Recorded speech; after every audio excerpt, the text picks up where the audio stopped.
Golden State Warriors win game two. Oh man, it's something to say. Strength in numbers. You think about this.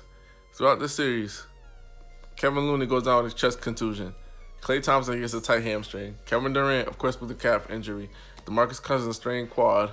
Andre Iguodala's tight calf, and they're able to pull out game two, which basically looked like early in the game, Toronto's going up 2-0, and then towards the end of the game, officials were trying to get the Toronto Raptors back in the game.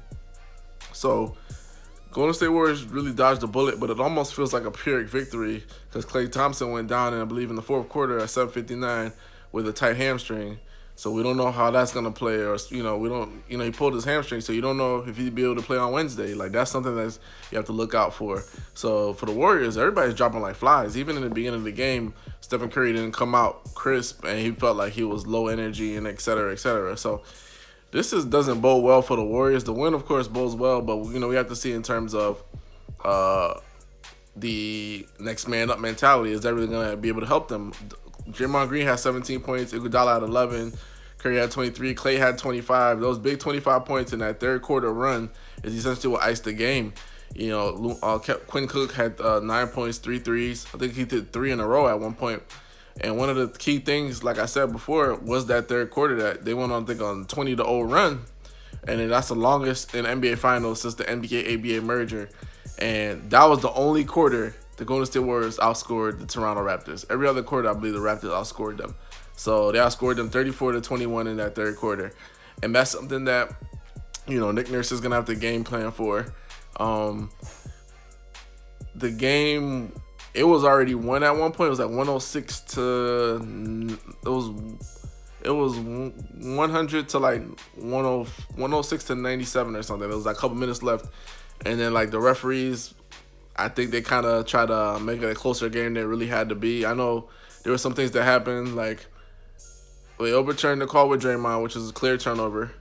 But that foul that they called, the technical foul they called on Curry, I felt like that was a bit unnecessary because they essentially everything was going well. Like nobody was getting technical fouls or nothing. You don't call a technical foul with under 2 minutes left in the game or close to the game.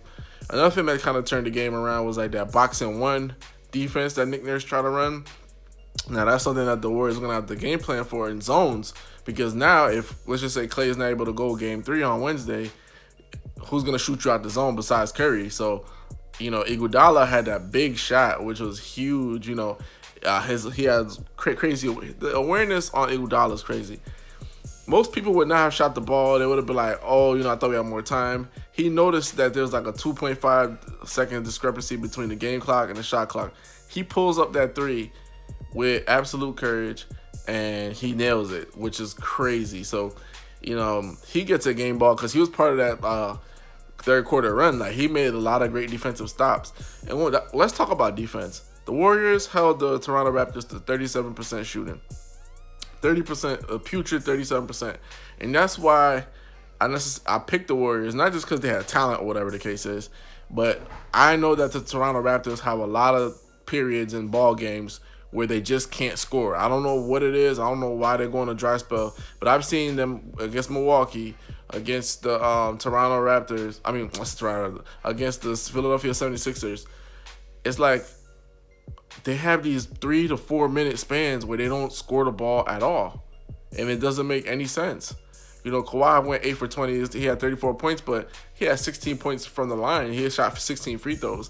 And that's one thing where I said the referees try to make the game a little closer, because if you look at the disparity, the free throw disparity, Toronto shot 26, Golden State shot 23. But most of Toronto's free throws came basically in the end of the fourth quarter. Mid-third and end of the fourth quarter, which is like basically you trying to help them get back in the game. Some of those calls didn't quite make any sense to me, or whatever the case is. I know the jump ball, one referee said he grabbed them first, but to me that looked like a jump ball, because you have to give the defensive player some kind of physicality points because Lowry's rushing into him. So I don't think that's necessarily fair, but it is what it is. In a technical foul, as I said before, but Toronto basically stayed in the game off of free throws because they shot 37%. And that's just something I don't understand. I don't understand about that team it's like they're basically like the Philadelphia 76ers in 2000 when they went to the NBA Finals, where if Iverson's not scoring, or AKA, which is their Iverson, I reckon the Kawhi Leonard, they can't get any buckets. And, Lowry fouled out of the game again. A second time he fouled out of the game. You need Lowry to stay in the game to be a floor general. Fred VanVleet is not your floor general. He's a guy that come off the bench to give you energy, but he's not your floor general. That boxing one, though, is something for the Warriors to really watch out. Something for the Toronto Raptors to try to use again. Now, if they use that, will Bogut be more of a factor against lobs? Because Bogut and DeMarcus Cousins played really, really big games.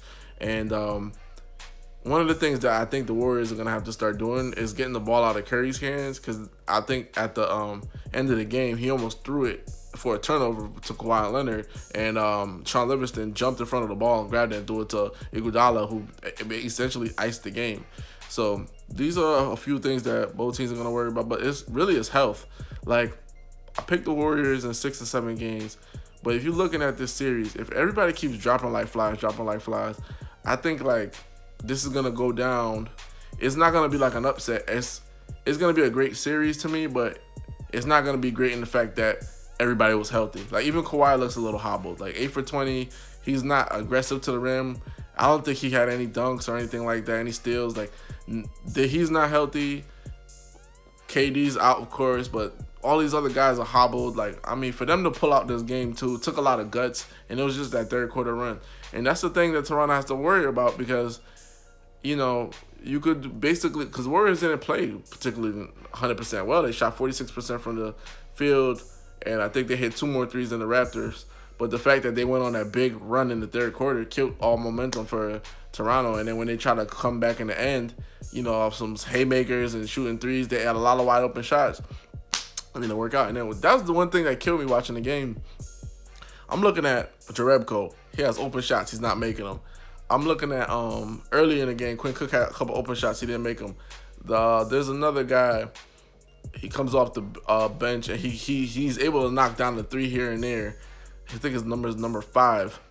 Alfonso McKinney. He's shooting air balls. So I'm watching the game earlier in the first half. I'm like, it's over, because none of the other guys can hit any shots. And then, of course, they made that run towards the end because it was a double-digit lead, and then Steph cut it down. He helped cut it down to about 6, which really saved them. And then the third quarter run just blew them out the water. They outscored them by 13 points, 34-21 in the third quarter, and that's your ball game, because the Warriors didn't even score for 4 minutes. But same thing with Toronto, they barely scored either. So, if this is like a who's not going to score matchup, then you might as well favor the Warriors, because Toronto had a whole basically third quarter where they didn't score. And, they scored 21, but that's even less than all the rest of the averages. First quarter, they scored 27. Second quarter, I think they scored 32. Fourth quarter, they scored 24. For your lowest quarter to be the third quarter, you scored 21 against the Golden State Warriors team. And that's not going to work out in your favor. So, and that's what we saw tonight. Game 3, health. Like I said, for the Warriors to three-peat, they need that health. Health is key. Health. I don't know. Somebody else might drop like a fly. So we'll see what it is. But it was a good game, but not for the reasons, like you would have thought it was a great scoring game. The way Toronto was going crazy, you would have thought they were up 15, 20 points. No. Same thing with the Warriors. When they went on a 20-0 run, you would have thought they would finish the quarter up 15, 12. No, they were only up 8. So this is going to be a close series, but I just feel like it's essentially like a football series. It's a war of attrition. So whoever is able to keep their guys healthier will win the series. And DeMarcus Cousins, I want to say this about him. He adds a different element to that team that the Toronto Raptors aren't ready for. He can block shots on the weak side, and also what he brings offensively, offensive rebounding, defensive rebounding, that's something that they're not really ready for.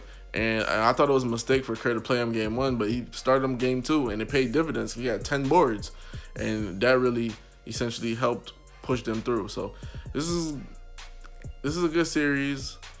One thing, though, that's scary for not Toronto is, all right, this is the second game Kawhi hasn't played well. I mean, he scored 34 points, but he didn't necessarily play well. He didn't dominate the game. So Pascal Siakam didn't have a great game. So now all them lucky shots y'all was hitting, on them toilet bowl shots and everything like that, how are you going to manufacture offense now? Because you're going to Oracle on the road, and if they jump out to a 10-point lead, 12-point lead, you're not going to be able to rely on Kawhi Leonard, because they might if you boxing as one them, they might double him and force your other guys to score. And if Danny Green and all those other guys can't really score, you're in big trouble. So 37% shooting is a key indicator that the Warriors kind of figure something out defensively. And I think for either team really to win this game, the series is defensively, because offensively, both of them, I don't think they really can, due to the simple fact that all of they don't have health in either of their favorites. Kawhi's not healthy. You can clearly see that. And then you look at Steph came out messed. I don't know. He had some weird. He must have ate some weird food up there. But Steph wasn't right. And then Klay got hurt. And then KD's already not there. DeMarcus is still kind of getting a game shape. Iguodala tight cap. So Looney chest can too. So it's like it's bittersweet to watch these games, because you're watching these games knowing both teams are not 100, and I don't like that. I don't like watching series like that. But we'll see what it is. Hoops Junction, where hoops meets hoopla. Like, comment, subscribe.